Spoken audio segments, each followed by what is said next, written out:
Hey guys, welcome back to today's video. If you are new here, I am Laura and I am the mom on the edge. And today's video is going to be an autism video. We are winding down April, which is Autism Awareness Month. And so I thought I would do an autism video today, and it's going to be a tag video. I was just like sitting down and thinking, and all these questions kind of popped into my head, just doing some like reflections and stuff like that. And so I came up with like 11 questions, and so I figured we'd do a tag video, and I tag a couple people on YouTube and Facebook and stuff like that with a social media presence sort of, and so I thought it would be fun to do. So if you guys are interested in this tag video, stick around and we'll get right into it. Okay, so there are 11 questions in this tag, and the first one is, did you have previous knowledge or experience with autism before your child was diagnosed? And for me, my answer is yes. There's one of them. Okay, I had to step away for a second because that boy was running around naked, and we're not going to put that on here. So, all right. So yes, I do have experience with autism before my kids were diagnosed. I do have a brother. He is 22. I forget how old I am too. I think I'm 33. Yeah, I think so. I think he's 21. I don't know, guys. Okay. Either way, I have a little brother. He's not so little. He's bigger than I am, but everybody is really. But I grew up with him for several years. And so I kind of knew what to look for and expect, and just some things that I needed to do with my own kids. So yes, I do have experience, and I think he's really helped me become the mom that I am, and just seeing him. And I mean, all autistic kids are different. My brother's more severely autistic and my kid's more high functioning, but I still was able to pick up on things and just learn and things like that. So yes.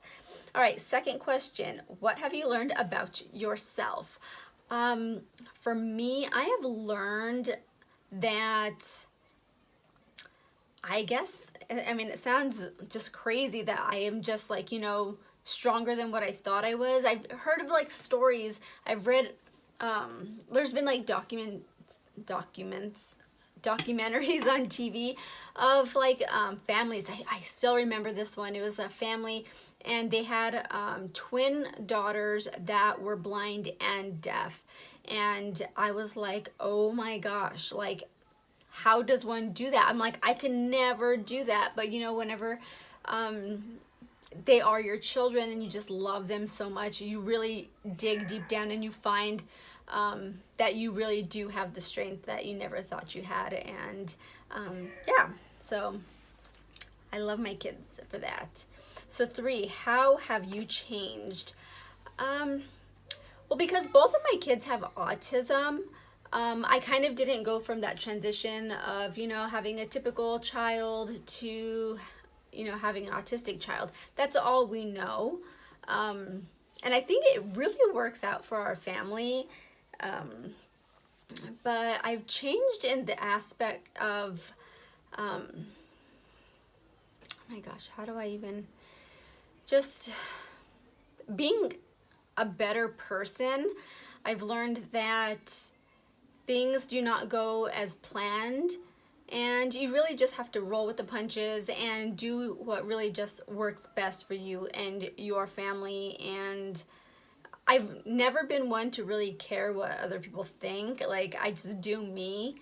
And so I didn't have to really change on that, but you do change on the way you look at different aspects of life and things like that. So I am very grateful. I think my autistic kids have made me be a better person. Okay, number 4, what is your biggest struggle? I think it's going to be balance, just trying to figure things out, what's going to work best for your child, like discipline and just trying to get them to understand things in certain ways that make sense to them.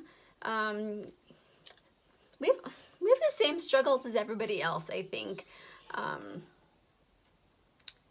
We all just want what's best for our kids, and I think we always, as parents, we always question ourselves whether we're doing it the right way, and if we're doing it in a beneficial way to, help our kids, especially kids with, autism, trying to get them to fully understand what we're trying to get them to do, or what needs to be done and stuff like that. So that's always a struggle, but we do our best. All right, number 5, how has autism affected your family? For us, because we do have the 2 autistic kids and that's it wasn't a huge transition for us. The way it does affect our family is my husband is military, and so we are part of, the special needs, like we have the ECHO program and EFMP, and so we can only be stationed in certain locations that offer services for our children. So I mean, we are affected in that way, but as of now, it's been like 11 years and we haven't had any kind of issues or anything like that. We try not to let it affect us in any way. We still do, the things that we normally would do. We go on trips, we give them experiences, and we try to get them to do new things and get them out of their comfort zone and break out of their shell, and they usually do really good. They're really good with trying new things for the most part. They will struggle a little bit at first because they don't understand what we want them to do or what's going to happen. They have that fear, but we just try to encourage them and push them, and they usually really enjoy it. They always think we're lying to them for some reason, but we know them. So, all right, number 6, what trait in your child do you wish you had? Both of our kids are so kind and so loving, and they just love everyone and everything, and it is really just so sweet, and I'm not like that. So I wish I had more of a kind heart like they do. I do think I'm a good person. I think I'm nice. I treat people fairly and all that, but I think my kids are just extra loving and extra special and extra kind. They do have their moments like we all do. Nobody's perfect, but I just love their hearts. So, all right, number 7, do you participate in local autism groups and activities? We try to. We lived in Washington. There was this really great organization. I can't even remember the name, but they have like this family. They had this huge lake on their property, and they would invite all the like special needs people, and we would do fishing, like a fishing derby, and you had to like catch like 5 fish, and they would weigh them and everything, and then they'd pass out prizes and stuff like that, and the kids had so much fun. And then here in Georgia, Columbus State, they had a special needs program for soccer, which we did 2 years. We just finished last week, and it was so cool. They'd have volunteers come in from Columbus State or different high schools, and every kid would get 1 or 2 buddies, and they would do drills and teach them stuff, and it was so much fun. And doing activities with an all like special needs group is just so nice. You find people that you can relate to, that understand. If your kid is having a meltdown, you don't feel judged or anything like that, and your kids are comfortable, you're comfortable, and you have a great time. So I do highly recommend checking out any kind of local activities or groups in your area. It is so awesome. We are moving to Colorado in a couple months, and I'm already hearing of a lot of great programs there. I'm hoping to find maybe skiing program for special needs. I've heard there's some really great special needs summer camps that sound super awesome, and so we're really hoping to get the kids more involved there as well, now that they're getting older and a little bit bigger. So yes, I think that's fun. All right, number 8, what do you hope and wish for your child? Just like everybody else, we just hope that our kids grow up to be happy and healthy and safe. I hope that they can grow up in a more understanding and accepting world. I hope there are more services and places and things that are just open to the special needs community. They have so much to offer. They are smart. They don't communicate like everybody else, but that does not mean that they don't have, the same skills and things that everybody else can do. And I hope they can just live a really great life.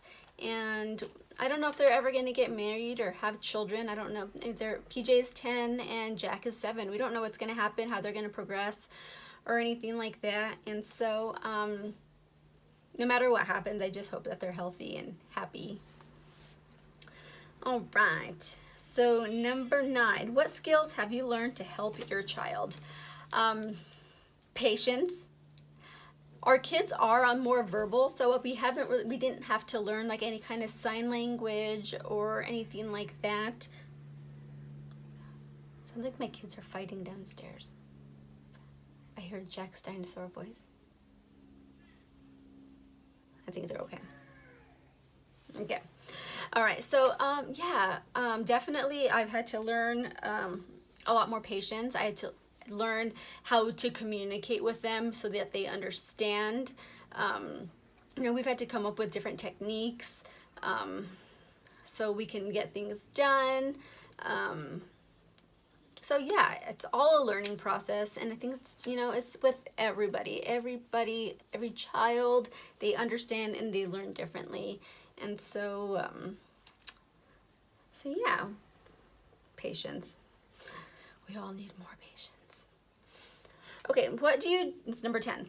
What do you do for yourself to help you be the best parent for your child? Coffee. If I don't have my coffee, my patience level is not there. But no, taking time for yourself. I'm at the point now, where both my kids are in school all day, so I have some free time, which really does help mentally. Before they were in school, it could get to be a lot.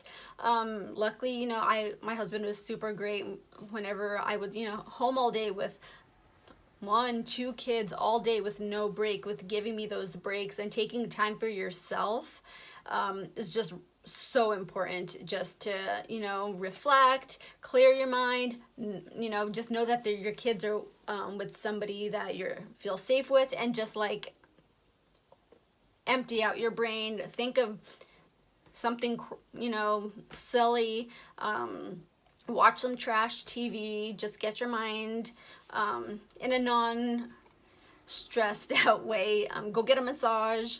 I need a massage like yesterday.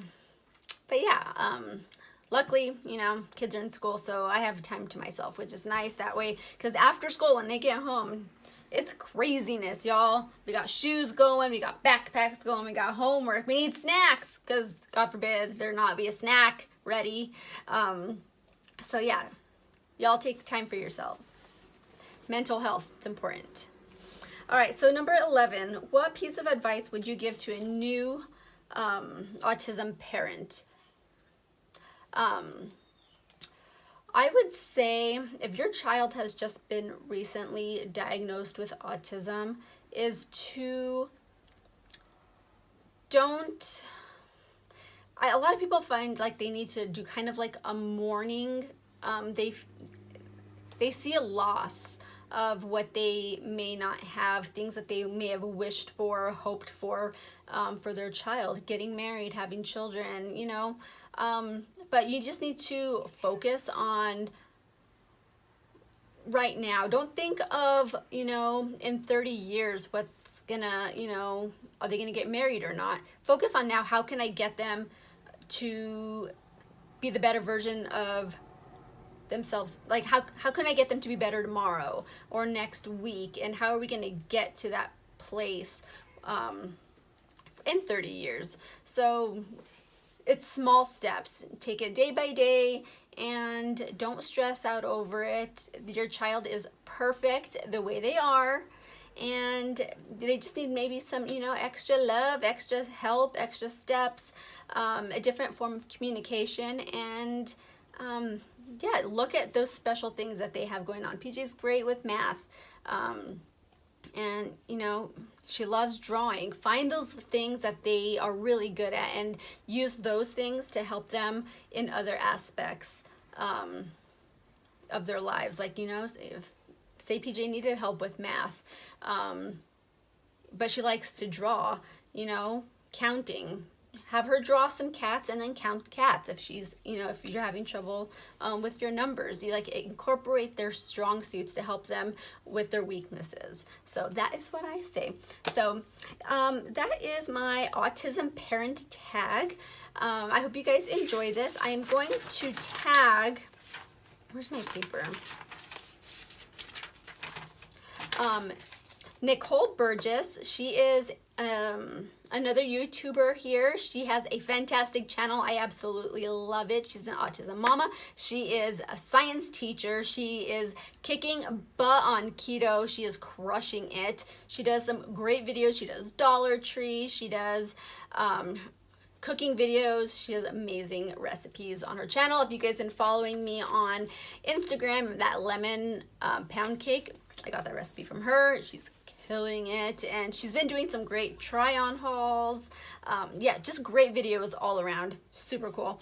Asa Moss from the Moss family with Fathering Autism. Their daughter Abby is so stinking adorable, and their whole family, it's like a vlog, and I've learned so much from them. And so I tag him as well. And my friend Savannah Sheets, I've actually never met her in person. We've been friends on Facebook for a while. We were stationed in Washington together, and now she lives somewhere else. But we've been in contact, and her little boy has autism, and he is so stinking cute too. And so, yeah, those are who I tag in this video. If you guys have any questions about us, autism, anything like that, please leave them in the comments below. I will be more than happy to share my thoughts and experiences with you guys. And that is it for today. I hope you guys have a fantastic day, and I will see you guys in my next video. Bye!